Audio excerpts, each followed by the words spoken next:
Hello, everyone. Welcome. My name is Cassidy Diamond. I am the Associate Director of Public Programs and Events here at the International Documentary Association. Thank you for joining us for this conversation with film critic Lisa Kennedy and MLK FBI Director Sam Pollard. Before we get started, I would just like to offer a brief land acknowledgement. I would like to say that I'm coming here from Los Angeles, which is on the unceded lands of the Tongva and Chumash people, who have been stewards of this land for generations.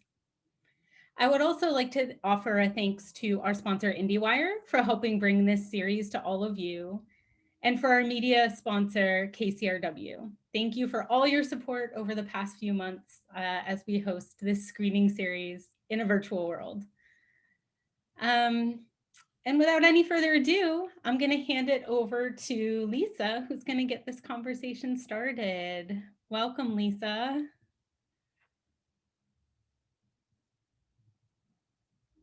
We just need to make sure you unmute. Yeah. There we Sorry, go. that button was harder than I thought it would be. No Hi worries. there. Thank you for having Welcome. me. Thank you so much. Excited to be here. So we are very lucky today to spend time with the IDA Career Achievement Director, Sam Pollard, who's done such amazing work. He adds that award to Emmys and to Peabodys, to works that include For Little Girls and When the Levees Broke, and so many more films that are extraordinary. Sam, it's really great to see you again, sir. Good seeing you too, Lisa. How you been? Been I've good? been well. I've been well, thank you. Yes, Yeah. and what an auspicious week and day to be talking with you. I'm so happy to spend part of Inauguration Day with you, sir. It's great. So good feeling today. Let's Good, let's good. let's let's stay positive. Absolutely, absolutely. Yeah. So let's talk about MLK FBI. It is an extraordinary documentary, so beautiful and rich. And the second time I watched it, it even strikes me as uh, even more amazing than I thought the first time I watched it. And so I want to talk to you. I know that people always are going to start by talking about the archival footage that you worked with, the archival footage that you found. I want to back into that by saying, I think that the sound design and the choices you made in sound sometimes are really extraordinary, and they add to the richness of this film so much. And one of the moments that I thought was extraordinary is when um, you return to like Birmingham, and there's this quote. So you see people on the street, and the quote is something along the lines of, Birmingham, a place that Black people die if you tried to be a person. And I just love the choices you made about how you used archival and how you use language. I would love to sort of talk about what were your stylistic choices, but including those about sound. Well, I would say this. I mean, I think, one of the things that as documentary filmmakers, as filmmakers, that we're always trying to do is to both meld both image and audio together to help shape the narrative and the drama, the unfolding drama of the narrative.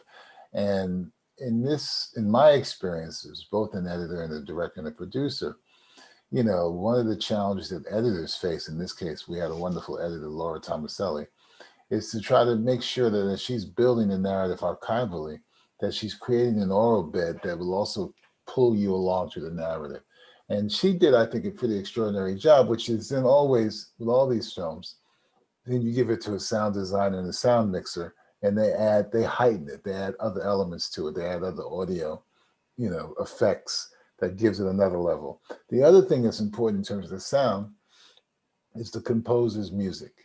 And we Yes. had a wonderful composer, young man, who I thought brought something else to it. Also, with his feeling and his sense of the instrumentation, which we talked about, and how to execute it for each sequence. So when you have a good musician helping you, it always works. Also, along with your editor and the sound designers who put the film together. So Absolutely. it's a I always say people it's a collaborative medium, and you have to remember that when you're making films because no man is an island. No man does it by his or herself. Right. I think that the auteur theory got in the way sometimes of people remembering that. It But always you, gets in the way. I love that. Do you have any rules about collaboration? Because you just spoke so well about both Laura Tomaselli, but also Gerald Clayton, I believe is the It was gentleman's name. Gerald. Yeah, Gerald did a Yeah, great yeah. score. Yeah. So do you have some rules? How do you start off with your team? Well, here's my rule. My rule is to always try to find people that you think can make it enhance the film so that everyone thinks I did everything. I love that. That's so good. That's So perfect. you just want to find people that you feel that you can be in creative sync with. The other thing too that I always try to do, which I always felt was good when I was an editor only, is that I always loved the idea that when a director would hire me, they would give me the parameters of their story and how they thought it should unfold, but then they would give me room and leave me alone to just create, and then let them give me feedback on the stuff I showed them. And that's how I like to work with editors. I mean, some people believe that some editors who become directors get into their mind, Lisa, that the only ones who can know how to make a good film editing. So they'll Right. sometimes put their sticky hands into the cut and say to an editor, I know you're going to do a pass, but I'm going to do a pass also of the film. So, you'll get my perspective. Now, to me, that's disrespectful and not respecting the editor that you hire. So I never, ever say to an editor, I'm going to do my pass as you do your pass. I want an editor to come to the table with creativity and a sense of how they feel the story should unfold, even though they have my parameters. Right. And when I walk into the editing room, I want to be surprised. I want to see things and feel things and hear things that I didn't think of.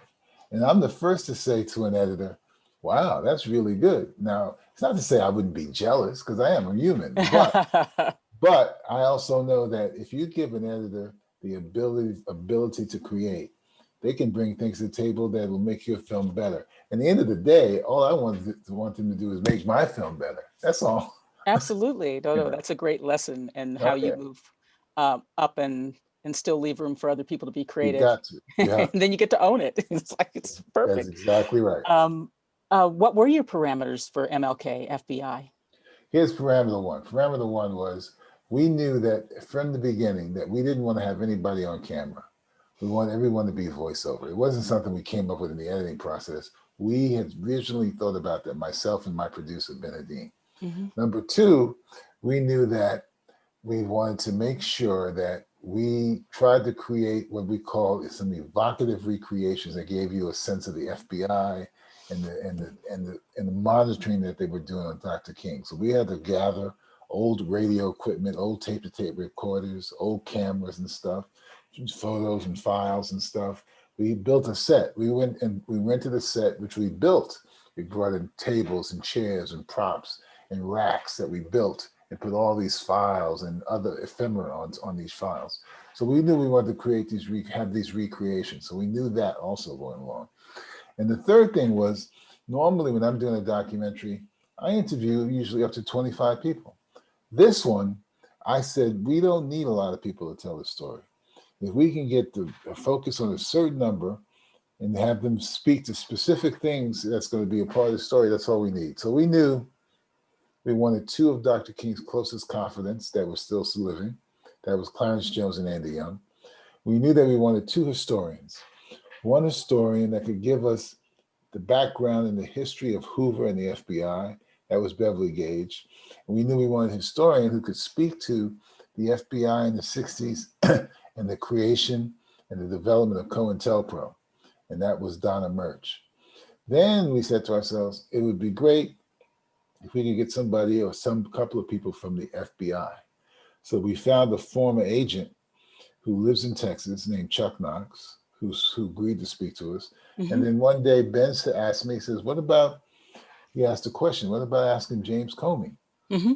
My first reaction was, I'm not sure. Comey, without all the stuff he's going through after the Trump debacle, you think he'll say yes? He says, well, what do we have to lose? So we reached out to James Comey and he said yes, so we did an interview with him. And then finally we had Dave Garrow, who's basically the film comes from this book that Garrow had written about the FBI and Dr. King and Hoover. So we reached out to Garrow and we optioned his book. And then we went to Pittsburgh where he lives and we spent 4 hours with him interviewing him on video and tape about the genesis of his book, the information that you can find in that book, But you really, when you listen to the film and watch the film, he's there basically giving us the framework of this whole story. Absolutely. Yeah, it's really amazing. I think that what were the kind of choices that what were the conversations you had as a team when there was material that you felt or that other people would feel somehow complicated the legacy of Martin Luther King Jr. I know that you had conversations because the Garrow book had the energy around it in terms of its own sort of revelations potentially about, his Martin Well, Luther King we'll Jr. speak affairs. directly to it. It was the rape Yeah, allegations. yeah. We knew that if we didn't touch on or deal with these rape allegations in the film, that would be a major omission when the film would be reviewed and critiqued. So, but the question was for us as filmmakers and journalists, as Ben's a journalist, how can we do it in a way that doesn't feel like a gotcha moment? Right, How right. can we shape it in an even-handed way that is respectful? So that was the big challenge. That was one of the big challenges that we faced, that we had to deal with. We had to confront it. So we did a few edits, and we finally felt we got it right. How much material did you have? Like, how many hours of material did you have Over to work 200 with? hours. Over Over 200 200 hours. hours of archival material, lots of archival material, because as you know, Dr. King was well documented. Yes. And yes. the FBI in shaping the mythology, they were also well documented, both in those nonfiction training films that we had and in Hollywood films. Yeah, Sam, I think that's so great that you brought up the Hollywood film part, because I think that MLK, FBI, and a number of other documentaries that are starting to use Hollywood film as part of the texture. They raise really interesting questions about how we reckon with the history of film shaping our opinions about systems. And I wonder how you think about that. And I think that also there have been Birth of a Nation has shown up in a lot of movies about the systemic racism in this country. And I think that that's partially filmmakers reckoning with the history of their beloved industry or their work, and also the reckoning with the nation's deeply tainted, violent history. How do you look at how film shows up, like Hollywood film, narrative film shows up in your documentary? Well, I just felt it was important to be able to look at how the FBI has always been portrayed as this holier than thou organization that's always against fighting the bad guys. So that's why I'm a real movie buff, so I was very familiar with all these old films about the FBI, these dramatic films like I Walk a Crooked Mile. I was a communist for the FBI, Big Jim McLean, the FBI story, Jimmy Stewart. So I knew that these films all had moments where you were sort of shaping the mythology of the FBI. And then there was this there was this show from ABC in the 60s called The FBI with Reverend Jr. Zimbalist Jr. So these were the things that we wanted to try to really use to help give it another little boost in terms of how the mythology of the FBI had been built. When you're working, I'm always sort of curious because of the work you did on For Little Girls, Eyes on the Prize, Part 2, how do you humanly situate yourself to some of the darkest material that you work with as a director? I mean, are there challenges? Are there sort of moments of that are just more personal about, this is a poop show sometimes, this No, Lisa, I don't know if I've ever said this before alive. I'm going to say this to you. Yes. I'm an African American man who, as I've gotten older, the hypocrisy and the duality of America it pisses me off and angers me, but it doesn't make me feel like I can't, how can I deal with this? How can I look at this stuff? How can this is a part of what America is to me. And part of the challenge for me as a filmmaker is to feel like I want to dig into that stuff all the time, So I'm never overtly emotional or frustrated or angry when I'm working on this stuff, because the other part of me too, Lisa, is I'm a professional. I'm a professional filmmaker. Right. Now, when I work on these films, I'm also bringing my history and my background to these stories. So for me, this is a way for me to now look at this story of King and what happened to him between 63 and his assassination in a way that I didn't really understand when I was 13, because I was 13 years old with the March on Washington. You know, I was 13 years old when my teacher, my middle school teacher, came in the classroom and said, school will be closed today because John F. Kennedy was assassinated. I had turned 18 on April 2nd, and 2 days later in 1968, when Martin Luther King was assassinated. I was the same year that Bobby King was assassinated. But Right. as a young man, these were impactful events to me, but I didn't quite process them in the kind of levels of complexity that I can do now as a filmmaker. So that's sort of what I like to do now, you know, Right. because I'm a professional, but I'm also digging into material where I am part of that history, you know, and I didn't realize how impactful that history was as a young man as the way I do today.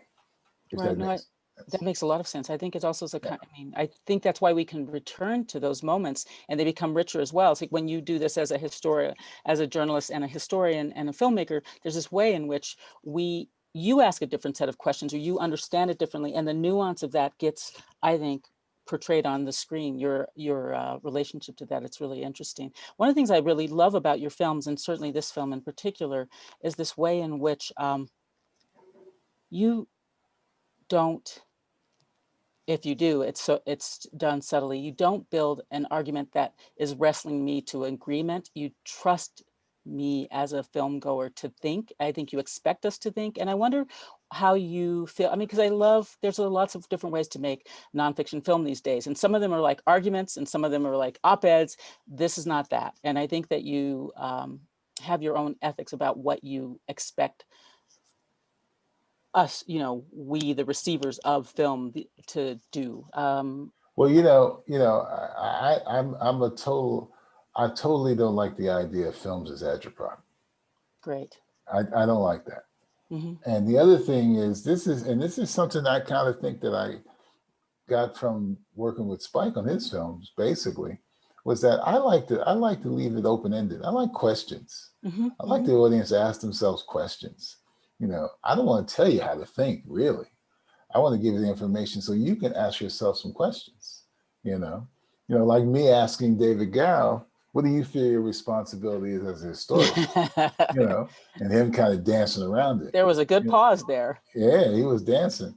But that's the same thing that I want people to ask me. What's your responsibility? My responsibility is have you asked questions about why did he go in that direction? Why is he doing that? I mean, I've been getting some emails. I got emailed. This brother who's a professor up at Lehman. Hmm. He done sent me like 5 emails in the last Uh-oh. 2 weeks saying you should have really dug into the FBI and James Earl Ray, and that should have been your film. You took the easy road out. I love that stuff. Quite honestly, Lisa, I love the hard critiques. Because it makes me think, well, maybe he's got a point, but maybe he should do his own film, and maybe this is something maybe I should look at maybe in another project. That's fine with me. Right. That's fine with me, because I don't need everyone to say we love it, we love it, we love it. I like this. I like sometimes when you challenge me to think, well, maybe I should have thought about it another way. Oh, maybe the next one I do, I'll give this a different perspective. Interesting. That's it. That's fine. Why you got to be a grown-up?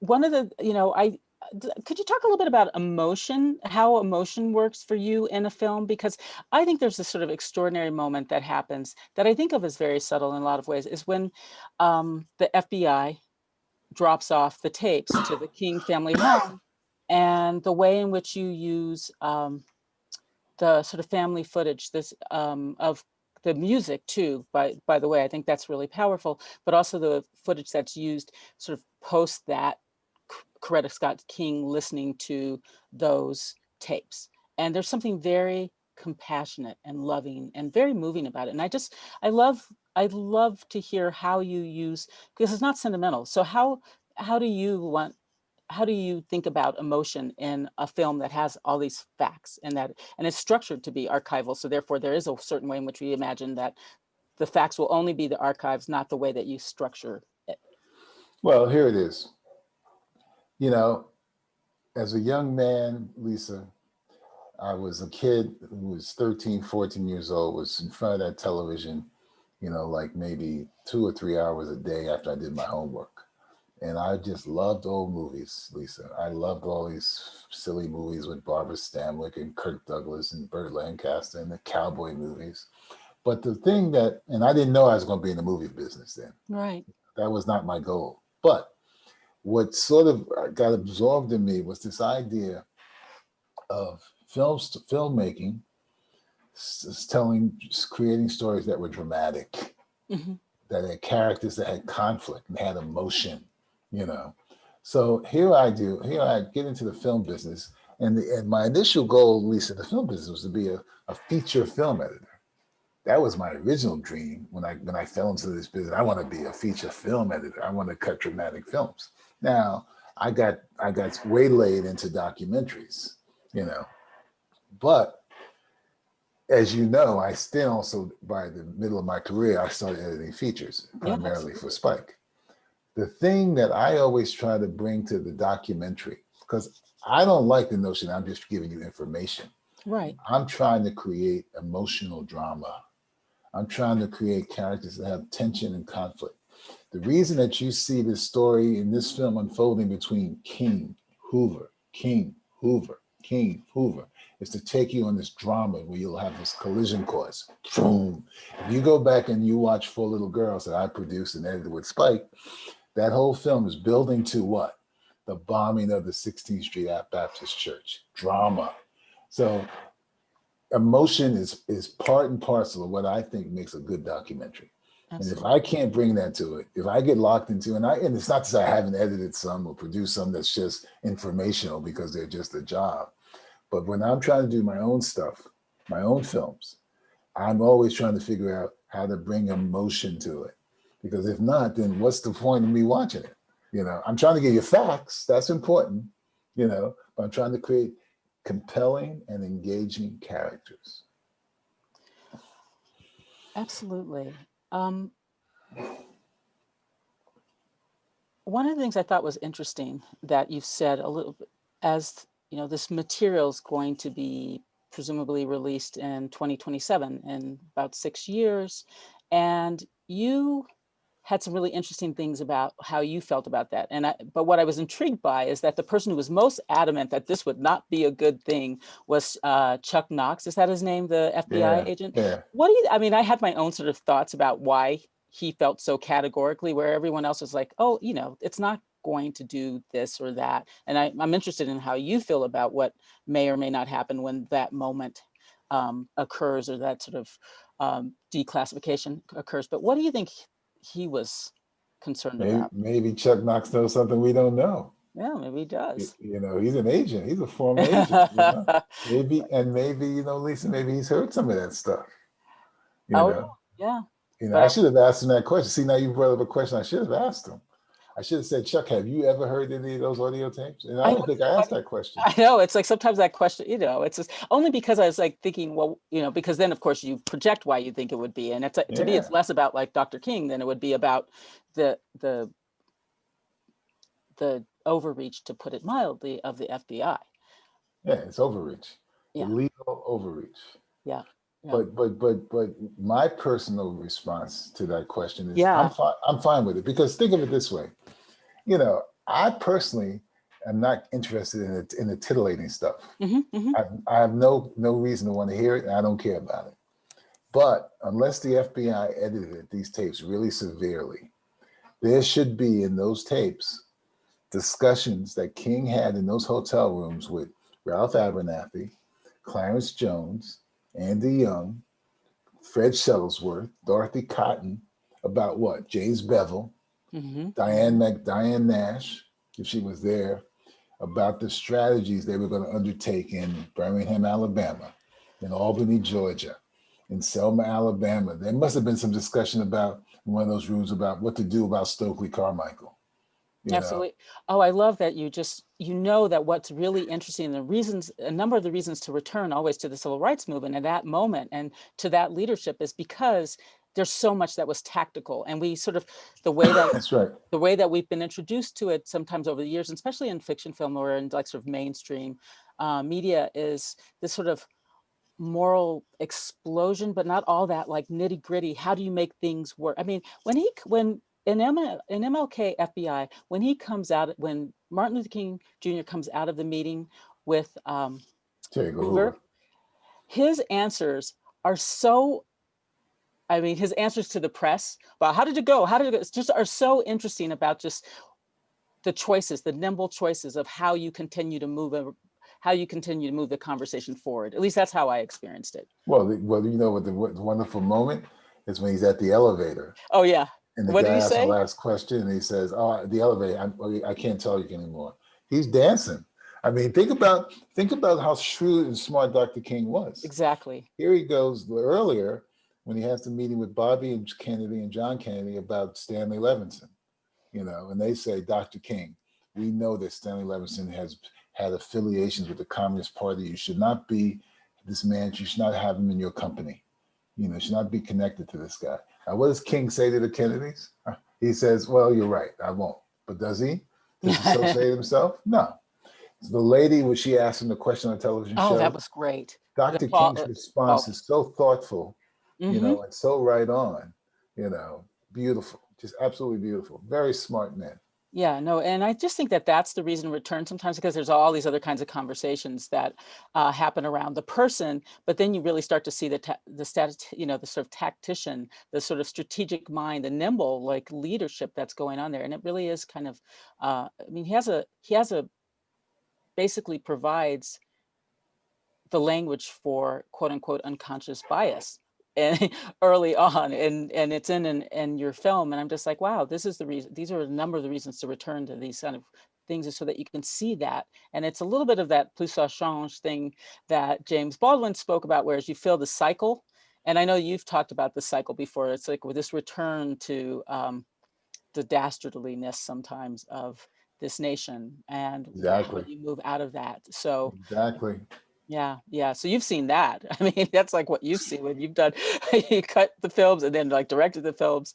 I think that often there's moments when you're interviewing people or you're also looking at archival footage where you just must do a little, your heart must do a little dance, or your mind must do a little dance about how amazing this thing that you found or see or put together with, like, you know, with like Tom, your editor, and the rest of your crew. It's like, or were there moments like that? Are there like 3 moments where you're just like, I really am I'm very happy with it? I don't mean like, boom, you I nailed never it. said that, Lisa. I don't, Are you like unhappy with things, or just like, no. You know, I got, Lisa, I got what I call the old-fashioned male mode, you know, where I don't dance around the room. I'm kind of like, you know, I'm like, next? you know what this is, Lisa? I call what I do a job of work. I'm a worker. You know, I grew up in a household where my dad went to work every day from 7 in the morning till 5 in the afternoon and came home. He was a caretaker. But he instilled in me, which I didn't know at the time, Lisa, that the thing that I enjoy the most in life is the idea of work. I don't exult over, oh, it's great, I got this is good. You know, to me, I'm just trying to do good work. That's how I look at it, you know. And then the only time I get emotional, Lisa, is when I'm unhappy with the work. You know, I'm unhappy. Well, that's usually when why I people really get emotional, because then I'm like, I failed. This doesn't work. Oh my God, I'm terrible. I don't know what I'm doing. But when I make it work, I'm like, I'm like cool as a cucumber. Well, you've done really great work, Thank and you. are you happy with this? Can I risk asking you, are you happy with this? This Sleeping is well? this is a good film. This is a That's what I'm really going good to give you. film. This is a good film. It is. It's an You know, important film. yeah. Sam, thank you so much My for pleasure, all. Lisa. It's been fun. Been good to see you. Good seeing you.